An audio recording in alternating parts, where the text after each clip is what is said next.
Soybean prices flying sky high due to Argentina, to a lot of confusion in Argentina, and yet Jerry Gidel's update on his WASDE report forecast right here on Connected Farmer, your channel to keep you up to date with the latest trends in agriculture and livestock.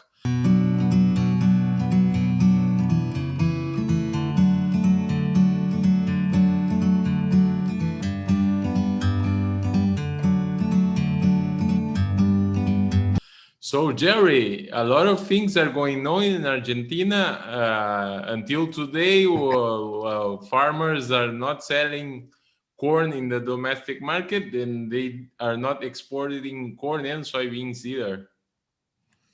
Yes, well, it's interesting. We were so concentrated on the oilseed workers' demands and things like that, which prompted then the inspectors to not be crossing the picket lines and other things like that. And we did get the details, or excuse me, got the contract worked out between the oil crushers and the oil crusher workers, but the one thing we didn't really get a handle on last week was where that put the unionized port workers, and basically is the inspectors that go ahead and pass on the information of what the quality of the crop is. And to some extent, that's what I think has added to the confusion and then added to the things here, along with, of course, the weather that's been ongoing down there. This is kind of the classic time for La Nina to rear its ugly head down there. And on the standpoint of production for both corn and soybeans, lots of people are starting to reduce down the size of the crops. They're likely 2 million metric tons in both of them, maybe even higher. We'll have to see what the USDA is actually in some cases higher than even where the trade's starting to make their adjustments now. So we'll see how that comes on next Tuesday, but it'll be highly important to the markets as we look at what the prices might be in 2021. Well, we are getting close to $14 a bushel, and we have had this type of conflict in 2008 in Argentina. And this conflict that is escalating right now. We had a very similar conflict with a lot of the same characters that are here right now. And have you checked the soybean price for that peak of that conflict, Jerry? Well, 14 was a rebound on the way bounce, or a bounce back, I should say, from the real highs that happened in 2012 here in the U.S., which was really tied into our one of the most unusual and highly destructive droughts we've had in the U.S. in eons was 2012. It actually started in somewhat in 2011, but it really escalated. And really, by the time we got to August, a lot of crops were already cooked, and then from that point on, we had a setback. We rallied again, things like that. Really, this $14 mark is pretty interesting in the prices. That the 14 to 14.10 or 12 is about a 618 retracement. Those are technical kind of ideas that kind of float in these markets when you get to these kind of rapidly changing situations. And that the fundamentals here definitely are suggesting the need to ration, and that on the crops. Well, it depends on how the crop size in South America comes, but at this point, the size of the U.S. carryover stock, it's interesting. And when the world gets down to things a little tight, the U.S. carryover stock carries the major responsibility, and that the people worry about more than what happens in Russia or Brazil or Argentina. What the ending carryover stocks in our little backwoods here becomes the price force that is highly important to how things go. And to some extent, with all the money that's been pumped in from the Federal Reserve in the U.S. and from the federal government for things of that nature, and that we've got people highly involved in our markets here. That's really been kind of unprecedented. You know, we had $1.20 in the last week. We've had prices on corn has been up 50, 60 cents in the last couple of weeks, that kind of stuff.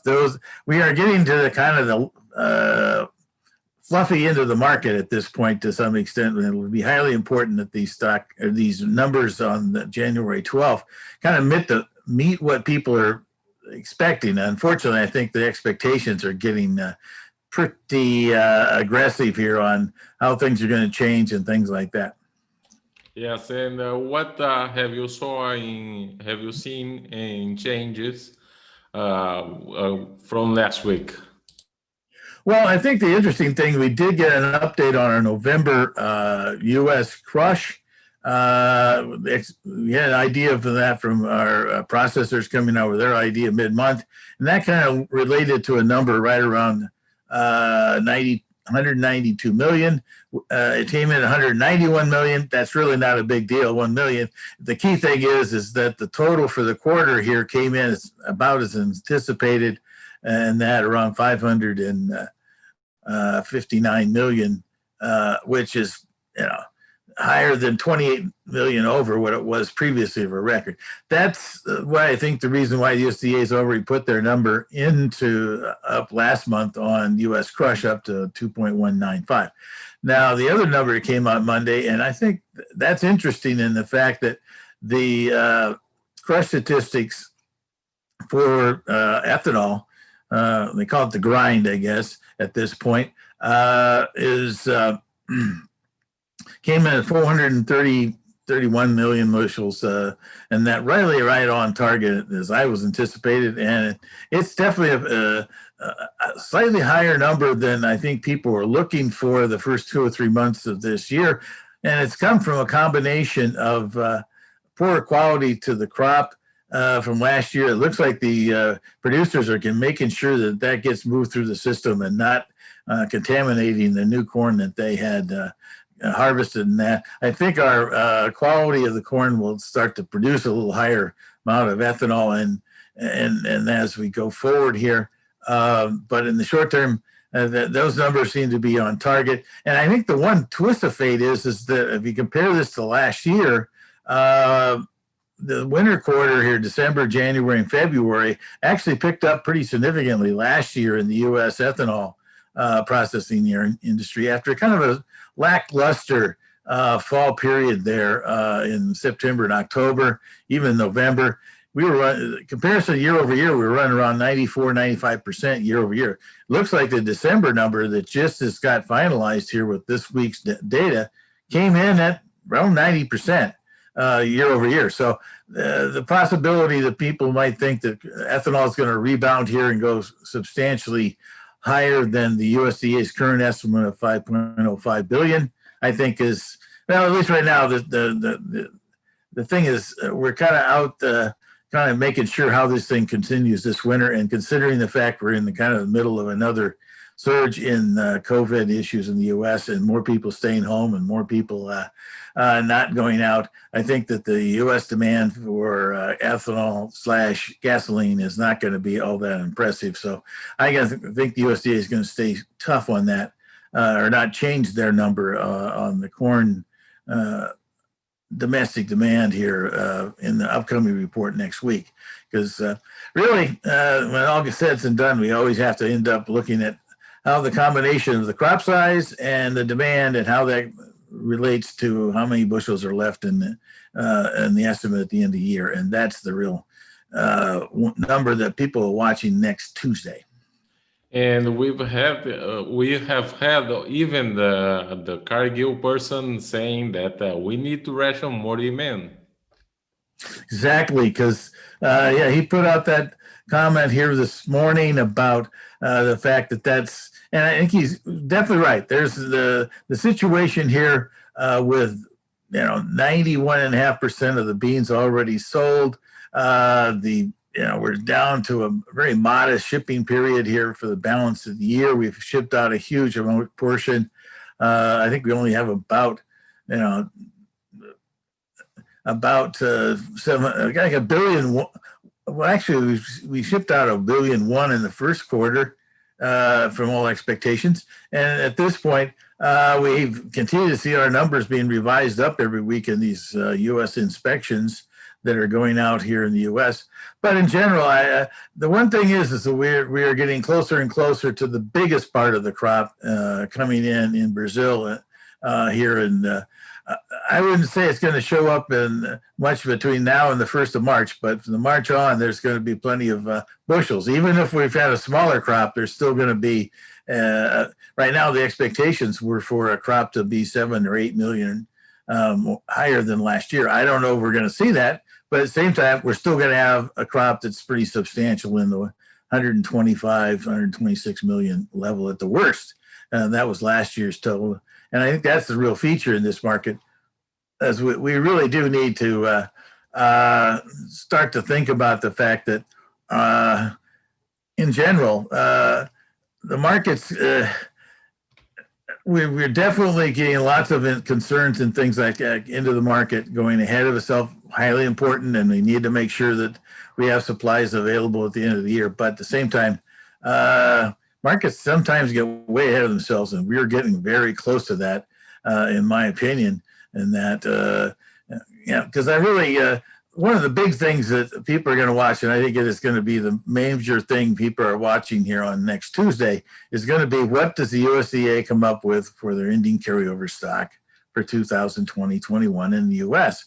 The crop size in the U.S. is, I think is having 4/10 of a bushel, maybe 3, 4, 5/10 of a bushel lower. That's somewhere between 30 million and maybe 40 million adjustment was set. Now, when you have 175, that's not the way you want to see it. You want to see it stable in the output in the U.S. But the other side of the coin is that we're going to probably see just a modest increase in exports, maybe a metric ton or so, 30 million. And then the one thing that's always in there that people kind of always forget is the residual. And the residual number here, they're going to take 25 million out of that. So the 130 million is where I'm at myself. We'll see what the trade average comes about over the next 2 or 3 days as they hit the wires. But I would say that I might be the more conservative one out there. And I think it's the way to approach this thing as we come towards the USDA. You don't want to forget that they don't tend to always fly by the latest information coming off the wires out there. They kind of look at things on a stair-step approach. And I think people need to remember that is a possibility. Now, does that mean I think we're going to crash and burn or go back to $10? No. Do I think that there's not a possibility we can go higher? No, I don't say that either. I just think it's very cautious. And I'm in my updates here to my producers and people in the U.S., I'm recommending they have 80% of their old crop sold and 25% of their new crop priced out there. These are good prices, and there's nothing wrong with taking a profit and putting it in the bank because, boy, the commodity markets can change on a dime. But I guess it's becoming harder and harder not to speculate with this market. Yeah, if you're a futures player, these are dangerous times, man. We've had situations where we've dropped 40 cents and then we turn around and rally back 40 cents the next day. Even options at this point, even if you want to take far off options and buy a small piece and things like that, this is the time in the markets when you have to have big boy pants on. This is not the time to put up your $5,000 and see what you can make out of it. I'll tell you that. On the soybeans, corn, things are kind of interesting over there. Yes, I think the short story is that sell and make some profit. Definitely, that's part of it. The corn side of the things, as I mentioned, the U.S. Ethanol markets at this point are going to be stable. The one twist I have in this whole thing is that it's really hard to judge what feed demand is. It comes from how many bushels that are in stocks. If the stocks are higher than expected, that means we didn't actually push it through and so-called feed it. But there's the seasonality of feeding in the U.S. is so much front-loaded. Sometimes it's not as front-loaded as you think. That's the one feature that I think could be a snag for the corn guys out there. And I recommend the same thing, 80% for the corn and 25% for the beans. And even the wheat situation, we're up at historic prices. So anybody's got some wheat out there, you don't want to keep it in the band. You want to let somebody else own it. Yes, Jerry Gidel, always bright, and he has his very powerful crystal ball. Oh boy! So I wish my crystal ball was as shiny as it can be at times. Right now, it's going to be a really good one to see if this is. And as I said, I think in this market as we have right now, this could be a time for a little bit of profit taking after the the exports come out tomorrow, and people get ready for the report on Tuesday. And then we'll just have to see how the USDA plays it. At this point, this is going to be the biggest USDA report we've had in many a year. This isn't just last month or year before. This is when we're talking about, when we talk about the markets in the next 5 years, we'll talk about this report. Thanks a lot, Jerry. Take care, sir. Have a good day.